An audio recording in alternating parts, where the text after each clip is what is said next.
ಈಗ ನೋಡಿ ಇದು ಹಾಕ್ಕೊಂಡಿದ್ದೀವಿ ಟ್ರೈ ಕಲರ್, ಈ ರಾಷ್ಟ್ರಧ್ವಜ ಬಣ್ಣ ಅವ್ರು ಹಾಕಕ್ಕಾಯ್ತದ?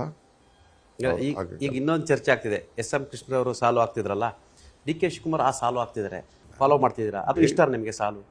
ಬೇಕಾದ್ರೆ ನೋಡ್ರಿ, ನನಗೂ ಬಟ್ಟೆ ಹಾಕೋದಕ್ಕೆ ಕಳಿಸ್ಕೊಟ್ಟವ್ರು ಅವರು.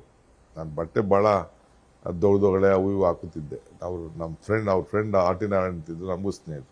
ಅವ್ರು ಕರ್ಸ್ಬಿಟ್ಟು ಬಾಂಬೆಯಿಂದ ನನಗೆ ಟೈಲರ್ ಕರ್ಸ್ಬಿಟ್ಟು ಡಿ.ಕೆ.ಗೆ ಒಂದು ಹಚ್ಚತೆ ಬಟ್ಟೆ ಚೆನ್ನಾಗಿದೆ ಆ ಸ್ಟೈಲ್ ಅಲ್ವಾ? ಇಲ್ಲಿ ನನಗೂ ಒಬ್ಬೊಬ್ಬರ ಒಂದೊಂದು ಕಲಿಬೇಕಲ್ಲ, ಒಬ್ಬೊಬ್ಬರ ಕಲಿಬೇಕು. ಗುರುಗಳು ಎಸ್.ಎಂ. ಕೃಷ್ಣರವರು ಇವತ್ತು ಅವರು ನಮ್ಮನ್ನು ಅಗಲಿದ್ದಾರೆ. ಎಸ್, ನಿಮ್ಮ ಬೆಳವಣಿಗೆಯಲ್ಲಿ ಅವರ ಪಾತ್ರ ಇರ್ತಕ್ಕಂಥದ್ದು. ನಿಮ್ಮ ಹೇಳಿಕೆಯನ್ನು ಭಾರತೀಯ ಜನತಾ ಪಕ್ಷದವರು ಅದನ್ನು ಇಂಟರ್ಪ್ರಿಟೇಷನ್ ಮಾಡಿದ್ರ ಅಂತ. ಯಾಕಂತ ಹೇಳಿದ್ರೆ ಅಧಿಕಾರ ಅನ್ನೋದು ಯಾವ ರೀತಿ ಅಂತ ಹೇಳಿದ್ರೆ ಅದು ಕೂಡ ದೇಶದಿಂದ ಚರ್ಚೆ ಆಗ್ತಿದೆ. ಏನು ಮಾತಾಡ್ತಾರೋ ಅವ್ರು, ಎಷ್ಟು ಬೇಕಾದ್ರೂ ಚರ್ಚೆ ಮಾಡಲಿ, ಏನು ಬೇಕಾದ್ರೂ. ನಾನು ಯಾಕೆ ಆ ಗರ್ಭಗುಡಿ ವಿಚಾರ ನಾನು ಮಾತಾಡಕ್ಕೆ ಹೋಗಲಿ, ನನಗೆಲ್ಲ ಗೊತ್ತಿದೆ. ಈ ಸಮಾವೇಶವನ್ನು ಎಷ್ಟು ದಿವಸದಿಂದ ತಯಾರಿಯನ್ನು ಮಾಡ್ತಿದ್ರು ಸರ್?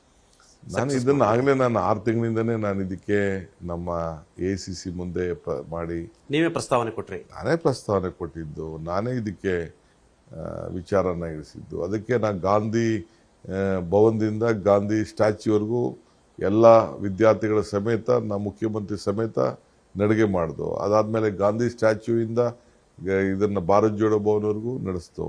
ಆವತ್ತು ಇಡೀ ಬೆಂಗಳೂರಿನಲ್ಲಿ ಎಲ್ಲ ಮಕ್ಕಳ ಜೊತೆ ಪ್ರತಿಜ್ಞಾ ಸ್ವೀಕಾರವನ್ನು ಮಾಡ್ದು.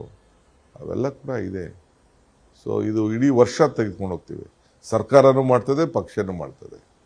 ಈ ಕಾರ್ಯಕ್ರಮ ಇದು ಪಕ್ಷದ ಕಾರ್ಯಕ್ರಮ, ಸರ್ಕಾರದ ಹಣವನ್ನು ಖರ್ಚು ಮಾಡ್ತೀರಿ ಅಂತೇಳಿ ಆರೋಪವನ್ನು ಮಾಡ್ತಿರುವಂಥದ್ದು. ಇಲ್ಲೇನು ಸರ್ಕಾರದ ಮಾಡ್ತಾ ಇದೀವಿ? ಎಸ್, ಈಗ ಸುವರ್ಣ ಮಹೋತ್ಸವ ಅದು ಗೌರ್ಮೆಂಟ್ ಅಲ್ಲ ರೀ, ಸ್ಮರಿಸೋದದ್ದು. ಗಾಂಧಿ ಸ್ಟ್ಯಾಚ್ಯೂನ ಮಾಡಿದ್ನ ಏನದ್ದು, ಅದನ್ನ ನಾನು ಹೋಗಿ ಪಾರ್ಟಿಯವರಲ್ಲಿ ಮಾಡಕ್ಕಾಯ್ತಿತ್ತ?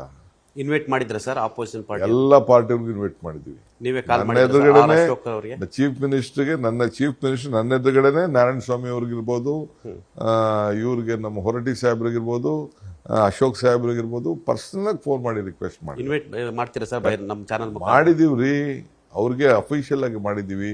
ಇನ್ವಿಟೇಷನ್ ಅವ್ರು ಹೆಸರಿದ್ದಾರೆ. MLAಗಳಿಗೆಲ್ಲ ಕಾರ್ಡ್ ಕಳಿಸ್ತಾ ಇದ್ದೀವಿ. ಎಲ್ಲರಿಗೂ ಕೂಡ ನಾನು ಇಲ್ಲಿ ಮುಖಾಂತರ, ತಮ್ಮ ಚಾನಲ್ ಮುಖಾಂತರ ಎಲ್ಲ ವಿರೋಧ ಪಕ್ಷದ ನಾಯಕರುಗಳಿಗೆ, MP ಗಳಿಗೆ, ರಾಜ್ಯದ MP ಗಳಿಗೆ, ಯಾವುದೇ ಪಕ್ಷ ಇರಲಿ, ಎಲ್ಲರೂ ಕೂಡ ನೀವು ಬನ್ನಿ ಅಂತ ನಾನು ನಮ್ರತೆಯಿಂದ ಮನವಿ ಮಾಡ್ತಾ ಇದ್ದೀನಿ. Yes sir, DK. ಶಿವಕುಮಾರ್ ಯಾಕೆ ಎಲ್ಲರೂ ಟಾರ್ಗೆಟ್ ಮಾಡ್ತಾರೆ?